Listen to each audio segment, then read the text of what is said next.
Well, Tatiana. I probably should do this. I did this last time. Well, we haven't got a chance to speak to you since your big win in Nashville. Oh, wow. So I guess how's life since another victory?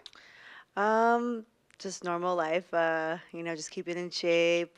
Still training. And yeah, nothing new. Nothing new. Same thing. Obviously, after your big win, people, even Connor tweeted like, future champs, you should fight for the title next. Mhm. A lot of people also brought up Yan Xiaonan because she also beat Jessica just the Mhm. fight before you. So have you met with UFC at all, and do you have any ideas of what their plans are for this next title shot? No, I haven't spoken to them, so I guess we'll find out after tonight what their plans are.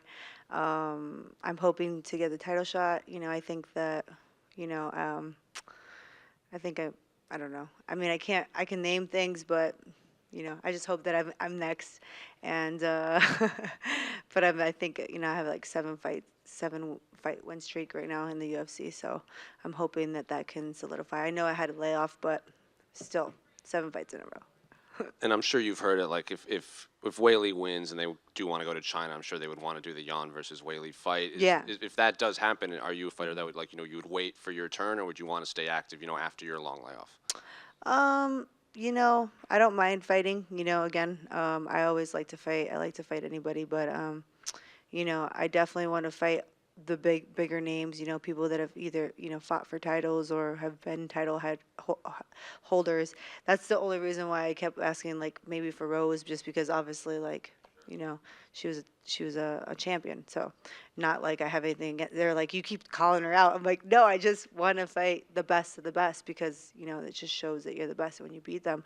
So it's like why wouldn't you want that challenge? You know what I mean? So obviously, I just love her as a person, so nothing personal ever. So when she went up, were you disappointed that you didn't get it?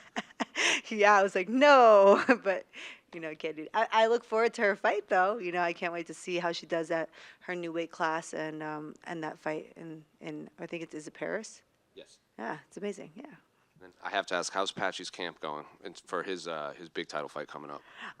So we don't have the date, but he's always training. Actually, he was training earlier today with Marab. So, he's definitely staying busy, and he'll be ready. How's that watching those two compete in the gym? Because obviously, I think a lot of people say Patchy, of all the fighters outside the UFC, he's the one that you could actually make an argument is the best of the division, regardless of promotion. So what's it Yeah. like watching him compete against Marab? Yeah, I just know that he's the best in the world. So there you go.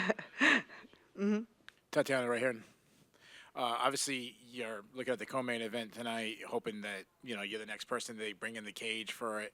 If they decide to go somewhere else, say Weili wins, I know Yachinan is probably a big option for her too. Yeah. Is there a consolation prize, someone that you'd say, hey, I want this person, or? Consolation prize. Yeah, no, I mean, I don't really have anybody in mind, that would, I mean, say Whaley loses. Maybe I fight Whaley. That would be an amazing fight, but who knows? I mean, even maybe fight Lemos if she loses, she wants to fight again, But yeah, we'll see what happens. When I think about you, I think about all you've had these incredible highs. I mean, the talent is off the charts, but you've obviously had, terrible lows. Right. Obviously, injuries, Yeah. cancer. I mean, you've had some tough things. Do you ever how do you stay mentally strong to always be able to come back from these incredible setbacks? I think my mom raised me to just be like, what can I do? You know what I mean? It's always like when I did hurt my knee, like it was like a couple days where I just kind of was like sad, but then I was like, okay, let's get a plan together and like figure things out. And then I was already working out with one leg and 2 arms, and that's okay with me. You know what I mean? It's like making the best of what I can, and focus on the things I can do as opposed to the things I can't do. You know what I mean? So um, I'm just, I guess, just being positive. Even when I had cancer, I was just very positive. And I recently had someone that was a teammate of mine that also had it, and she was asking me for advice, and that was the best advice I can give her is just to be positive throughout those things, and focus on the things that she can control, and not the things you can't. Yeah, that's absolutely fantastic. Did you ever a time that you doubted that you wouldn't come back? For a second after my knee, I just thought about it, and then just because I had been off for 2 years, and then I hurt my knee, and I was like, I can't believe, because I had been so, like I said, positive and just doing everything that I could to get back to the cage, and then that happened. So I was kind of like at loss for words for a little bit. But then I was like, you know what? It was like maybe just like a split second, and then I was back to me, like, you know, and I know how talented I am, and I know I'm the best in the world, so I just focused on that and just set my mind on it. And that's why it was like really amazing to get a couple wins in a row after such a long, you know, layoff, just because of how much I had to go through to get there. Tatiana, how'd you feel back at 115? It was your first fight back.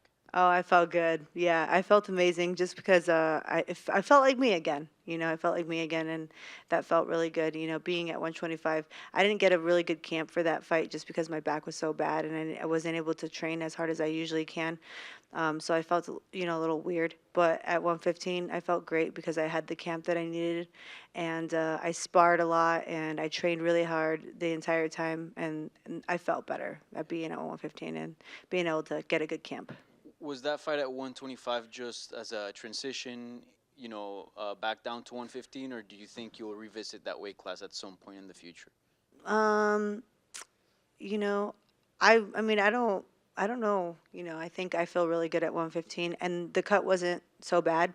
So, but you know, when I do get the 115 title, I can try to make the transition and get the 125 title too. I think that's an option for me. If I want to go that route, you know what I mean? But right now, I'm just going to focus on 115, and, you know, I'm excited for my future there. Thank you. Thank you. Tatiana, right here. Oh. Who do you have tonight? Weili Zhang or Amanda Lemos? At first, I was leaning towards Lemos, but then I watched a few more fights, and then I started leaning towards Weili.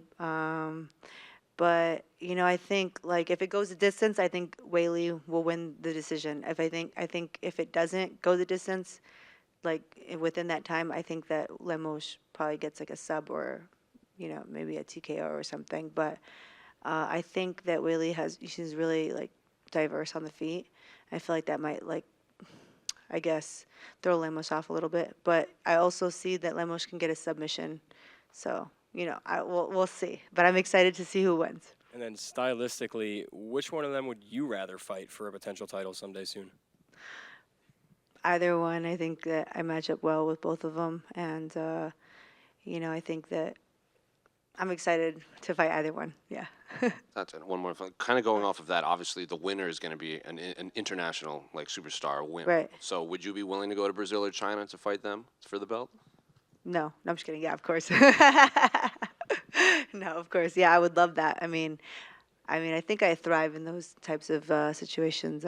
My first ever competition, like my first ever world championship, was in Japan, and I fought a Japanese girl, and then I fought a Russian in my, like, for, I guess, my bronze medal in Russia. So it was it was crazy how that worked out. But I was like, this is crazy. When I wrestled for my first world title, I was 17 years old, and they were like hitting gongs and stuff. I'm like, what is happening? This is nuts. But what an experience. I'll remember it for the rest of my life. Tatiana, one more. Yeah. Obviously, you come from the world of wrestling at an extremely high level. Mm-hmm. American women's wrestling is, like, off the charts right now, how good it is. Do you Yeah. still follow it at all, and do you have any connections? And if so, is there anybody that you're saying, hey, come over to MMA?